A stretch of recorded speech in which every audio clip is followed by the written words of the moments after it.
Hi everyone, Swagatam, Suswagatam, Jai Shri Ram, Jai Shri Krishna. আজি মই ৰশ্মি ৰেখা গাইছবে আপোনালোকৰ মাজলৈ এটা আকৰ্ষণীয় বিষয়বস্তুলৈ উপস্থিত হৈছোহি। আশা কৰোঁ আন আগৰবোৰতে আপুনি এই বিষয়বস্তুটোক আদৰি ল'ব। আজি বিষয়বস্তুটোৰ মূল কথাটো হৈছে যে আমাৰ যিবিলাক নেতিবাচক আবেগ, সেই নেতিবাচক আবেগসমূহ যেনে আমি দুটা আবেগ থাকে আমাৰ পজিটিভ আবেগ আৰু নিগেটিভ আবেগ। আৰু এই নিগেটিভ মানুহ বেছি পজিটিভতকৈ নিগেটিভৰ মানে নিগেটিভ যিবিলাক মানসিক নেতিবাচক আবেগ সেইবিলাকৰ বেছি শিকাৰ হয়।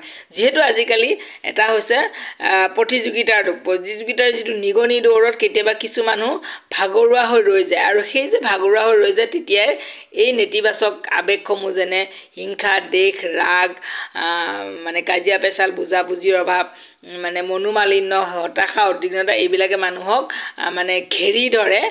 যেনেকৈ মানে বেহুৰ মাজত অভিমন্যক যেনেকৈ সপ্তৰথীৰ মাজত মানে সোমোৱাই লোৱাৰ নিচিনা চক্ৰবেদ সোমাই তেনেকৈ ঘেৰি ধৰে।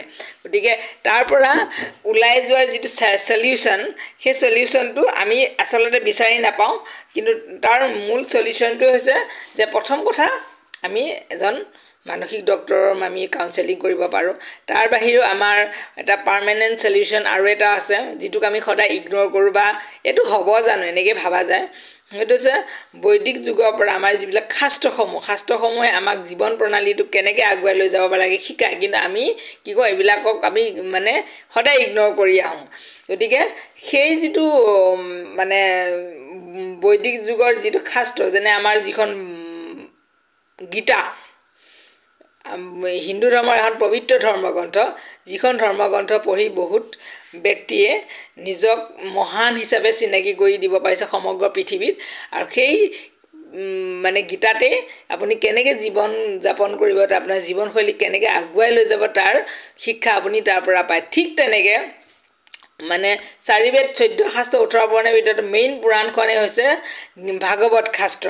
আৰু সেই ভাগৱততে এটা শ্লোক আছে, এটা চমৎকাৰী শ্লোক আছে ভগৱান শ্ৰীকৃষ্ণৰ, যি ভগৱান শ্ৰীকৃষ্ণৰ নাম শুনিলে আমাৰ মনটো আনন্দৰে পৰিপূৰ্ণ হৈ পৰে, মানে সচ্চিত আনন্দময় আনন্দৰ মাজত ডুবি থাকিব মন যায়। সেই এটা চমৎকাৰী মন্ত্ৰ হৈছে কৃষ্ণায় বাসুদেৱায় হৰয়ে পৰমাত্মনে প্ৰণতঃ ক্লেশনাশায় গোবিন্দায় নমো নমঃ।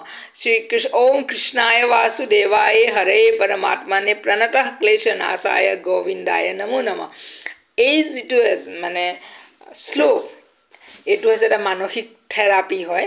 আৰু এই শ্লোকটো যেতিয়া আপুনি আওৰাই থাকিব মনৰ ভিতৰত, আপোনাৰ ভিতৰত থকা সেই নেতিবাচক আবেগবিলাক কৰ্পূৰৰ দৰে ধোঁৱা হৈ উৰি গুচি যাব আৰু আপুনি হৈ পৰিব মানে আধ্যাত্মিকভাৱে আপুনি উৰ্জাবান হৈ পৰিব। দিব্য শক্তিৰে আপোনাক এটা মানে সুস্থিৰতা আনিব, মানসিক শক্তি প্ৰদান কৰিব। আপুনি চাৰ্ডিন ফুলৰ দৰে সতেজ আৰু এক্টিভ হৈ পৰিব।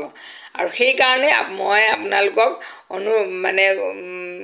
আপোনালোকক এটা অনুৰোধ কৰোঁ, আপোনালোকে এবাৰ নিজকে এপ্লাই কৰি চাওক। যিহেতু মই এপ্লাই কৰি নিজেই সেই তাৰ ফলটো মই সুফলটো পাইছোঁ। আৰু ময়ো মাজে মাজে এতিয়া মানসিক নেতিবাচক আবেগৰ চিকাৰ হওঁ। মই এই মানে শ্লোকটো মই বাৰে বাৰে আওৰাওঁ আৰু যাৰ সুফল মই পাইছোঁ। গতিকে আপোনালোকেও সেইটো এপ্লাই কৰক আৰু সুফল পাবই নিশ্চয়, মোৰ বিশ্বাস আছে। তাৰ কাৰণে লাগিব আপোনালোক সুদৃঢ় বিশ্বাস, আৰু সেই বিশ্বাসটোক আপোনালোকে ধৰি ৰাখি কাম কৰি যাওক, আপোনালোকে নিশ্চয় সুফল পাব। আৰু এই আবেগবিলাকৰ পৰা আপোনালোকে এটা মানে পাৰ্মানেণ্ট মানে চলিউশ্যন এটা বিচাৰি পাব। আৰু কথাটো সেইটো।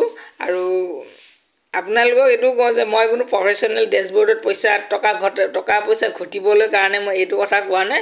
আপোনালোকে মই যিটো শিকিছোঁ, আপোনালোকে মোৰ শিকাৰ পৰা আপোনালোকে উপকৃত হওক, সেইকাৰণে এইখিনি কথা মই ক'বলৈ আহিছোঁ আজি। আৰু ইয়াৰ পিছত মই আৰু এটা আকৰ্ষণীয় বিষয়বস্তুলৈ আপোনালোকৰ মাজত উপস্থিত হ'ম। কেৱল আপোনালোকে যদি এইটো আদৰি লয়, এই বিষয়বস্তুটোক যদি আদৰি লয়, তেতিয়াহ'লে নিশ্চয় মই আৰু এটা বেলেগ আকৰ্ষণীয় আৰু উপকৃত হোৱা বিষয়বস্তুলৈ মই আহি উপস্থিত হ'মহি। নমস্কাৰ।